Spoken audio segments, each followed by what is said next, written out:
जय हिंद। आज हम बायोलॉजी के यानी कोशिका के बारे में अध्ययन करेंगे, जो बायोलॉजी का बहुत बड़ा चैप्टर है। कोशिका को इंग्लिश नाम होता है सेल, यानी इसे इंग्लिश में सेल कहते हैं। कोशिका जो बायोलॉजी का बहुत बड़ा चैप्टर है, तो कोशिका का जो वैज्ञानिक नाम है यानी वो है साइटो। कोशिका को इंग्लिश में सेल कहते हैं और इसका वैज्ञानिक नाम साइटो है। साइको नहीं, साइको पागल होता है। तो कोशिका का जो वैज्ञानिक नाम है वो साइटो होता है और इसका जो अध्ययन है वो साइटोलॉजी कहलाता है। कोशिका का अध्ययन साइटोलॉजी कहलाता है। तो कोशिका है वो हमारे शरीर का सबसे छोटा यानी इकाई होती है, अंग नहीं होता, ये सबसे छोटी इकाई होती है कोशिका। कोशिका को इंग्लिश में सेल कहते हैं और इसकी जो खोज की थी वो रॉबर्ट हुक ने की थी। रॉबर्ट हुक इसके जनक कहलाएंगे, क्योंकि जिसने खोज की है उसका पिता होगा, पिता को जनक कहेंगे। तो कोशिका की खोज करने वाले रॉबर्ट हुक थे। यानी कोशिका की जो खोज की थी सर्वप्रथम तो एक मरी हुई कोशिका को खोजा था और जो मरी हुई कोशिका को इतनी छोटी थी कि उसको सूक्ष्मदर्शी के द्वारा देखा गया था। तो इसके जनक कौन कहलाए? Robert Hooke. और जीवित कोशिका की बात करें तो जीवित कोशिका की जो खोज की थी वो एंटोनी बॉन और ल्यूवेनहॉक ने की थी। एंटोनी बॉन और ल्यूवेनहॉक ने मृत कोशिका की खोज की थी, जीवित कोशिका की खोज की थी। और इसके बाद वो इसका सिद्धांत देते हैं कोशिका का, वो स्लाइडेन और स्वान देते हैं। स्लाइडेन और स्वान इसका सिद्धांत देते हैं।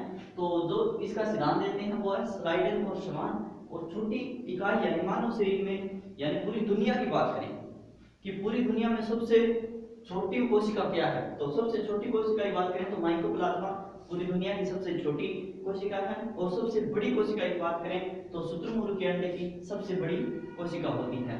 शुतुरमुर्ग के अंडे में सबसे बड़ी कोशिका पाई जाती है और पूरी दुनिया में सबसे छोटी कोशिका है वो माइकोप्लाज्मा की है। अब बात करते हैं मानव में सबसे छोटी, यानी मानव में सबसे छोटी है वो सेरिब्रम यानी शुक्राणु की होती है नर में। मानव में सबसे छोटी जो कोशिका होती है वो सेरिब्रम यानी शुक्राणु की होती है नर में। और मादा में यानी फीमेल के अंदर होती है सबसे बड़ी कोशिका, यानी मानव में सबसे बड़ी कोशिका जो अंडाणु की होती है, फीमेल के अंडाणु की होती है। और मानव में जो सबसे लंबी, अब लंबी और चौड़ी, लंबी और मोटी में क्या फर्क होता है? जैसे कुतुब मीनार है वो लंबा है, कुतुब मीनार क्या है?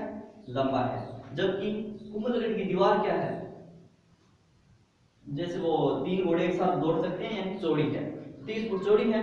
तो लंबा क्या वो कुतुब मीनार हो गया और चौड़ी क्या होगी? कुंभलगढ़ की दीवार चौड़ी होगी।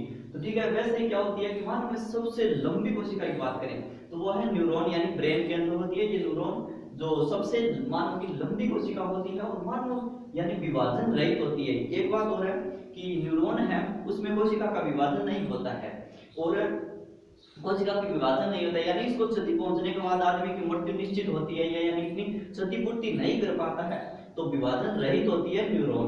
और तेजी से विभाजन किसके अंदर होता है? लीवर के अंदर होता है। यानी ऐसा कहा जाता है कि लीवर के अंदर यदि क्षति पहुंचती है तो लीवर समझता है कुछ ही पल में अपने आप ठीक हो जाता है, यानी सबसे तेजी से विभाजन होता है, यानी कोशिका का विभाजन हो जाता है। जैसे एक कोशिका है इसके अंदर क्षतिपूर्ति होगी यानी टूट गई है, तो ये कोशिका क्या करेगी? इसको साथ दे देगी यानी इसको जोड़ देगी। इसका मतलब इसमें विभाजन तेजी से होगा लीवर के अंदर। तो जय हिंद दोस्तों, नेक्स्ट अगले मिलते हैं अगली वीडियो में। यदि वीडियो पसंद आई है तो लाइक और शेयर जरूर करिए और इसी के साथ जय हिंद, अगली वीडियो जरूर देखना।